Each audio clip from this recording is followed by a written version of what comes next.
Hello and welcome back to the channel. In this one we're going to be looking at the finviz.com, which is a great asset for day traders. Obviously in my opinion, this is all my opinion in this video of course, but we're just going to take a look through the website and make sure you stay to the end for a little bonus website which can also help you with your day trading. So let's jump into it. So just to give you a bit of context before we start, it is a couple of hours into the market open, and you can see that obviously orchestrated here on the top of the screen. You've got the Dow, the Nasdaq and the S&P 500, which is the biggest three markets in the US. And yeah, so this is finviz.com. Obviously I'll leave the link down below in the description for you so you can take a look. We have a few tabs up here: home, news, screener, maps, groups, portfolio, and the rest. We're going to be looking at 4 or 5 tabs today, obviously I don't want to take up too much of your time. I value your time as much as I value mine. So yeah, let's jump straight into it. You can see here we've got basically some indicators. So these are just the top gainers on the day, new highs on the day, the overbought stocks on the day, unusual volume, and you can see the basic ones, and it's basically opposite to that really. Top losers, new lows, oversold, most volatile, most active, and earnings after, etc. So we've got all basic stuff there, and you can see the moves as well on the day. So this particular stock, YVR, which is Liquid Media Group, as you can see, has moved up 98%, which is obviously a very insane move. Moving down the page, we do have tickers, and this is just a technical analysis signals really. So you've got trendline support, trendline resistance, and you can just jump into any of these stocks on, I would probably do that on TradingView to be honest with you, just to get a bit of extra detail on the charts. And then you can work out where the trend line resistance is, and you've obviously got the ones over here as well: double top, channel down, and obviously all the tickers that relate to that pattern. If we scroll down just a touch, obviously we do have major news recently. So we've got Google, Tesla, Amazon, Apple, and these are probably job layoffs, that kind of stuff, new releases, new deals. So anything like that would be here, and obviously you do have the market moving with that here. And obviously just over here we have the news. These are just your basic news headlines, latest news headlines, not basic. Well, basic and latest I suppose, yeah, so we've got that on as well. We've got some key news coming out, and we had the job release today, so you've got the actual, what the reported was and what the expected was. You can get that with CPI and stuff like that as well on this website, and a few bit of extra information down here, which is not too, I don't really look at that to be honest with you. But we're going to jump over to news, and here we have the news on the left. As you can see, news. This is all the latest news from pretty much around the world, from different sources. You've got Bloomberg, Wall Street Journal, Yahoo Finance, Market Watch, all of them here, like Telegraph, BBC, CNBC. So all of it's here, ready for you to go. It can be a bit tricky to read, but you do get used to it. So you can actually just you can actually do keyword search. You can do Command F, and then maybe type in inflation, which I'm not going to do right now, but it's just a little tip for you. And on the other side, if you're in the mood for reading, you can go ahead and read little blogs, little articles on, electric cars, Donald Trump, stuff like that, semiconductors, and the Russian war, etc.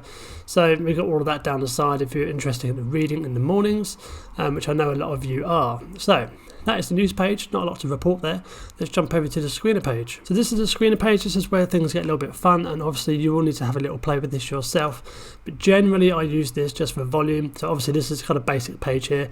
If you tap over to volume, and like you would in Excel, just click on it, and obviously that's the lowest volume of the day. Click on it again, and this is the highest volume of the day.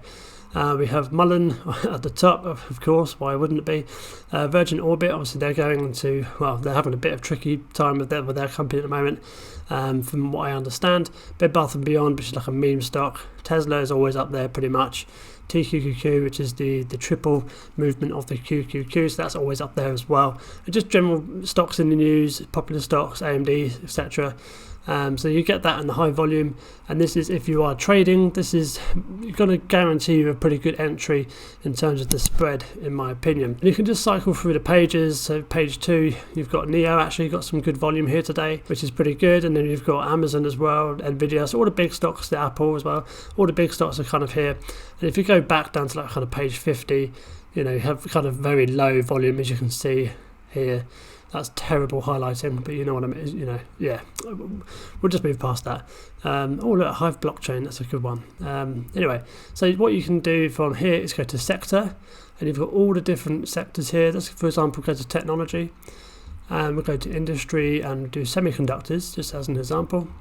The highest volume on the semiconductors today is AMD, Nvidia, Micron, Intel, Marvell. So if you're looking at trading as a particular semiconductor news, you would probably trade one of the top 3 just because you've got a good movement within that stock on this particular day. So that's an overview of the screen. Now let's just move on to maps, and we have here, this is the thing that you always see on Twitter or kind of social media, thinking, oh, I wonder how they get that heat map up. This is exactly how they get it up. It's actually really quite handy if you're a day trader, because you can kind of see which areas in the market are doing quite well. So you might say that communication is doing okay today, and then you might say consumer cyclical is not doing okay.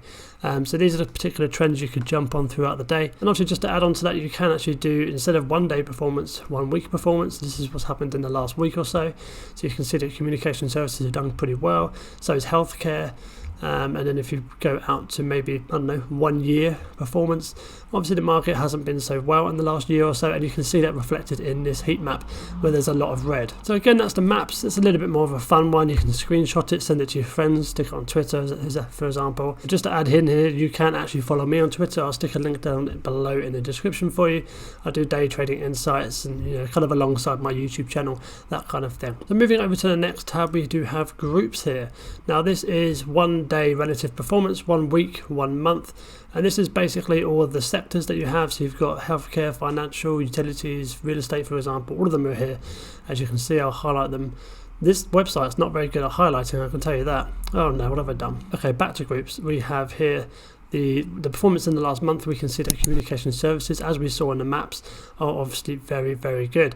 And then on the opposite end of that, we can tell that the financial, which is obviously what we knew in the last month, hasn't been so great. So it's all information that you can interpret in your own way, of course, and you can have a look at this and link it to your day trading or whatever strategy or plan that you have towards your day trading. Overall, I think this website is very good. It has lots of information for you to sift through, and obviously you do need to spend some time on here to get used to it, but I believe it is a great asset for day traders. Now let's move on to the bonus website. So the bonus website I have here for you is Financial Juice, as you can see in the top left hand corner here, and just a little brief overview of what's happening on this website at the moment.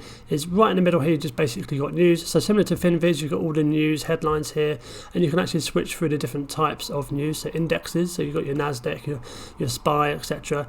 Macro is all about the general kind of market overall. Then you've got equities, which is individual stocks, crypto, which is obviously crypto, commodities, gold, silver, etc., bonds, which is the boring one in my opinion, but we won't go there.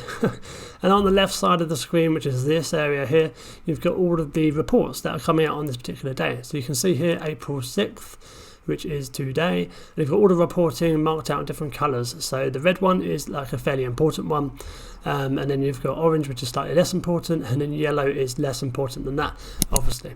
As you scroll down, we can see that you've got the lightning things, which are basically really important news, or news that could really change the direction of the market. Potentially, so you've got CPI would be obviously lightning. You've got US initial job claims, which obviously happened today, as we mentioned on the FinViz website. That's also lightning, so that did react the market. Actually, initially quite positive, but then it went down after that. But that's not part of this video. And then you've got obviously throughout the week, you've got April 7th. And then April 9th, that's the weekend, obviously. And then next week, they haven't uploaded yet. Obviously, they'll do that, I guess, over the weekend. But yeah, that's the general overview of Financial Juice. You can get an app for this as well, which I think is very, very good, especially if you're on the go and you want to trade at work, etc., which I don't recommend. But obviously, if you are trading, you're going to have to do it at some point. So just do it carefully if you are at work. So that is it for this video. I hope you enjoyed it. I hope you found value. If you did, drop a like, obviously, on the video and comment down below to tell me what your favourite part was. I really do appreciate the support, and there's a new video on the screen ready for you to go about day trading, so you go ahead and jump into that, and I'll see you in the next one. Take care and trade safe.